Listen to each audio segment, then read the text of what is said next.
Alright guys, I have another how-to wiring video for you today. I was wiring up this relay panel last night and sent a picture to a friend. He said, "Man, that's really cool. You should make a video about that because most people don't know that exists." I don't know that that's true. I think a lot of people realize this type of stuff is out there, but maybe not everyone. So here's some information on what it is and what I do with it. This is an Eaton relay fuse box. And if you end up liking this and want to duplicate it, I'm just going to show you what I have here. So these are Waytech part numbers, and these are all the items that go into this. Basically, you need the box, terminals, sealing sleeves, relays, and fuses. And then that stuff, unfortunately, comes in 50 or 100 packs for a lot of it, so you end up with some extras. But these are the terminals you're using. These are the sealing sleeves. Then for unused positions, you can buy cavity plugs and fill them in there. The relays are ISO 280 micro style, so they're really nice and compact. And you can see here, compared to my hand, there's 4 relays there, and it doesn't take up much space. The back of this box is nice and tidy too. This box is the top of the foot box on the passenger side of the car, and I'm about to drop it in there. So before I drop it in and cover it all up, I wanted to show what's going on. But basically, you're taking power from the battery. This is a 4-gauge cable, and this whole side of the circuit is a bus that feeds the fuses, and this whole side of the circuit is for the relays, and it's also bused to the positive trigger side of the relay. And then all these little loops are bringing power from a fuse over to the relay. So if you look, it's fuse 1, 3, 5, and 7 feed relay 1, 2, 3, and 4.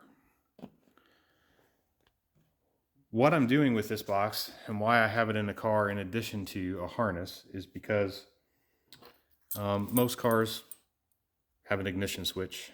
These are big, clunky switches. The reason they're big and clunky is because they carry a lot of the power the car consumes. You're switching, if you don't have a relay on a device, you're basically switching the power that it's using through this switch. So if you start adding things or get carried away, you can easily overload one of these circuits. And when you turn that switch to accessory and on, in a typical fuse box, this is a Ron Francis harness, came with the car.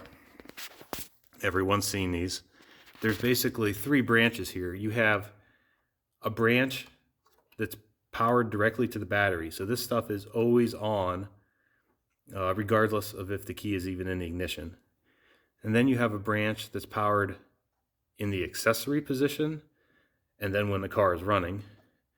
And then you have another branch that's powered when the key is in the on position and when the car is running. Once you go over to a race car type setup where you don't have an ignition switch anymore and you have things on toggles, you have to do it a different way. So what I have set up here is this guarded switch is basically going to power the car. When you turn that on, it's turning on the bust relay circuit that I showed you in that panel, and it's giving energy to all 4 of those relays. 2 of the relays are already grounded, so they will turn on with this. Those 2 relays feed the 2 circuits, this one. You can see them right here. There's a circuit. There's a circuit. And then the big power that would be going to the ignition switch is now going over to that relay box. That comes back and feeds this, and then back feeds everything in the car. The other relays that you saw in that box ones are going to be the starter circuit. So that's going to flip the solenoid in the starter and start the car. And I have the ground on that will go through a clutch safety switch, which is right here. and also a switch that I'll hide somewhere so that if my 5-year-old is playing around in the car, he can't start the car, even if he's somehow able to push down on the clutch with his sister's help.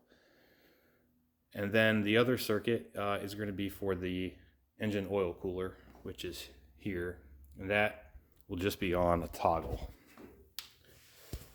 So basically, to get in this car and start it, it's as simple as flipping this up and holding that while the starter starts the car along with the clutch.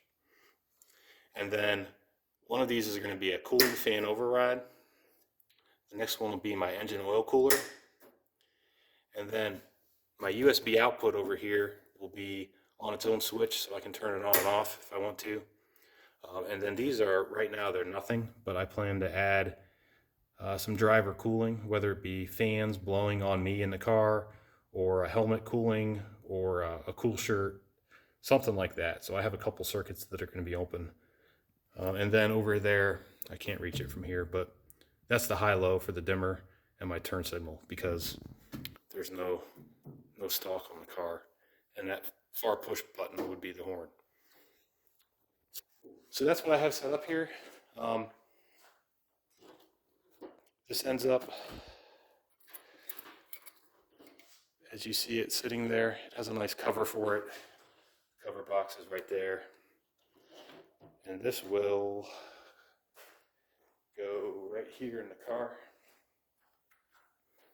Don't mind this stuff, but it'll sit here. The box will be right there.